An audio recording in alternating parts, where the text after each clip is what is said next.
बिस्मिल्लाहिर्रहमानिर्रहीम। अस्सलाम वालेकुम नाज़रीन, मैं हूं मोहम्मद उस्मान मुगल और आप देख रहे हैं मेरा डिजिटल प्लेटफॉर्म। देखने का बहुत शुक्रिया। उम्मीद है आप खैर वाफियत से होंगे। आज हम बात करेंगे इस वक्त जो थाना सादकाबाद के हदूद में कमसिन बच्चे पर जो है वो मालिक की जानिब से बदतरीन तशद्दुद किया गया है। ये बच्चा कौन था, इसको यहाँ पर किसने लाया था, तशद्दुद की वजह क्या बनी, अब तक पुलिस ने क्या कार्रवाई हुई है, आज के व्लॉग में तमाम तफसीलात आपके गोश गुजार करेंगे। तो जनाब ये 9 साला अली जब्बार है जिसका ताल्लुक जो है वो उकाड़ा से है और ये 3 माह कबल सेटेलाइट टाउन में वाकई इसी घर के अंदर बतौर घरेलू मुलाजिम जो है वो ये यहाँ पर आया था। इसके वालिदैन इसको यहाँ पर छोड़कर गए थे और उसके बाद एक तशद्दुद का सिलसिला जो है वो शुरू होता है। अमूमन आप देखते हैं कि घरों के अंदर डोमेस्टिक वायलेंस जो है उसके ऊपर लोग बात तो करते हैं, लेकिन जिस तरह इस वक्त हमारे मुआशरे के अंदर कमसिन बच्चियों के ऊपर, बच्चों के ऊपर जो कि घरेलू मुलाजिम या मुलाजमा के तौर पर काम कर रहे होते हैं, उन्हें बदतरीन तशद्दुद का निशाना बनाया जाता है। चार दीवारी के अंदर इन बच्चों पर ये तशद्दुद करने वाले जो लोग हैं, इनके खिलाफ आज तक हमने नहीं देखा कि कोई ठोस शवाहिद सामने आए हों या फिर इन्हें अदालतों से कोई बड़ी सजाएं हो सकी हों। मैं ये समझता हूँ कि कानून मौजूद है, कानून में तरमीम की जरूरत नहीं है, सिर्फ कानून पर अमलदारी की जरूरत है। तो जनाब ये बच्चा जो है, ये जो आदिल साजिद है, इसके घर में गुज़श्ता 3 माह से ये यहाँ पर काम कर रहा था, सिर्फ 10,000 रुपए के मुआवजे पर। 10,000 रुपए इसकी सैलरी थी और उस 10,000 रुपए पे ये काम कर रहा था। रोजाना की बुनियाद पर इस बच्चे पर जो है वो तशद्दुद किया जाता है, क्योंकि यहाँ पर जो अहले इलाका है, जो मोहल्ले के लोग हैं, मुतादिद लोगों ने मुझसे रब्ता किया और उन्होंने मुझे बताया कि इस तरह इस बच्चे पर जो है वो तशद्दुद होता है। हमारी ये छोटी सी काविश थी कि जैसे ये वीडियो मेरे पास पहुंचती है और उसके बाद मैंने इस वीडियो को ट्विटर अकाउंट पर जो है वो पोस्ट किया और पुलिस जो अफसरान है उन्होंने मेरे से रब्ता किया और उन्होंने बताया कि इसकी तमाम तफसीलात जो है वो हमें फराहम की जाएँ। और आप देख सकते हैं कि जो मैंने ट्वीट की उसका भी स्क्रीनशॉट इसके साथ जो है वो मौजूद है।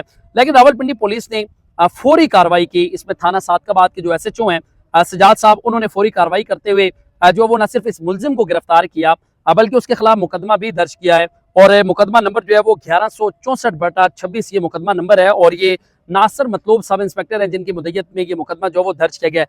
इस बच्चे को वहां से जो है वो पुलिस ने अपनी तहवील में लिया। तहवील में लेने के बाद जो child protection and welfare bureau है उनकी तहवील में दिया गया है और इस मुलजिम को आज रावलपिंडी की मुकामी अदालत में पेश किया गया है। लेकिन जो फुटेज सामने आई है वो बड़ी दिल दहला देने वाली फुटेज है।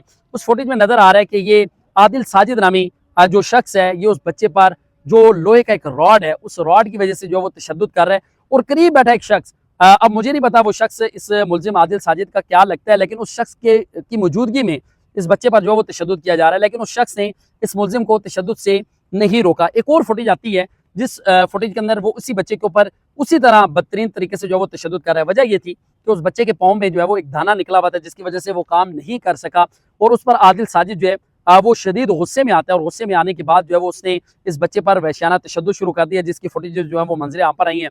लेकिन पुलिस ने फौरी जो है वो इस मामले पर जो है वो कार्रवाई की है और पुलिस ने ट्विटर अकाउंट के ऊपर भी रिप्लाई किया कि हमने फौरी मुलजिम को जो वो गिरफ्तार कर ली है और इस तरह के बहुत सारे वाकयात हमने पहले भी देखे हैं।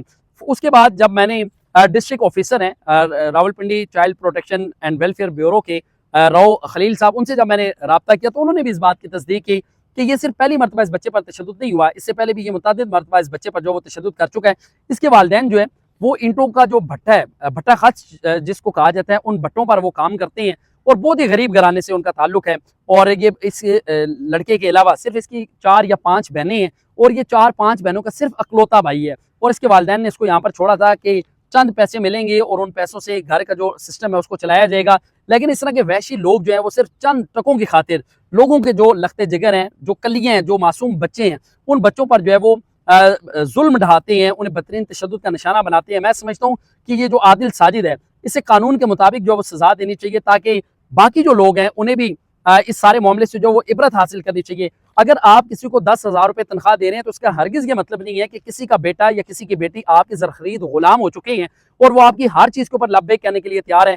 मैं समझता हूँ कि जो लेबर कवानीन है उन पर भी फौरी तौर पर अमल दरामद करवाया जाए, क्योंकि कानून ये कहता है कि किसी भी घर के अंदर 15 साल से कम उम्र बच्चा उसको बतौर घरेलू मुलाजिम जो वो नहीं रखा जा सकता। लेकिन हम देखते हैं कि रावलपिंडी और इस्लामाबाद क्या पूरे पंजाब, पूरे मुल्क के अंदर बहुत सारे घरों के अंदर अब भी कमसिन बच्चे मौजूद हैं जिनकी उम्र 8, 10 या 12 साल है और उनको चंद हजार रुपए माहवार दिए जाते हैं और उन पर जुल्म किया जाता है। ये तो चले एक वीडियो सामने आ गई, इस वजह से अब ये मामला हाईलाइट हुआ, उसके बाद पुलिस ने कार्रवाई की, मुलजिम को गिरफ्तार कर लिया गया। लेकिन अब भी बहुत सारे घर ऐसे हैं जहाँ पर बच्चों पर वहशियाना तशद्दुद होता है लेकिन उनकी आवाज़ सुनने वाला कोई नहीं है। तो मैं समझता हूँ कि जो लेबर कवानीन है या लेबर डिपार्टमेंट जो है उन्हें फौरी तौर पर अपने कवानीन पर भी अमल दरामद करना होगा और इस तरह के बच्चों पर जुल्म करने वाले जो लोग हैं उन्हें कानून के कटहरे में लाकर कड़ी से कड़ी सजा देनी होगी ताकि लोग जो वो इबरत हासिल करें। अब देखते हैं इस सारे मामले के अंदर क्या ये जो आदिल साजिद है इसे कानून के मुताबिक सजा होगी या फिर मामला किसी और तरफ चला जाएगा। लेकिन अब तक जो वो पुलिस पूरी ईमानदारी के साथ इसके ऊपर काम कर रही है, लेकिन जरी बात है मुलजिम जो है उसकी भी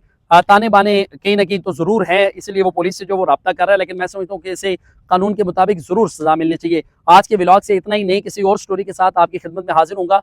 अपना और अपने प्यारे पाकिस्तान का बहुत सारा ख्याल रखिएगा। मुझे दीजिएगा इजाजत। अल्लाह ने के बाद।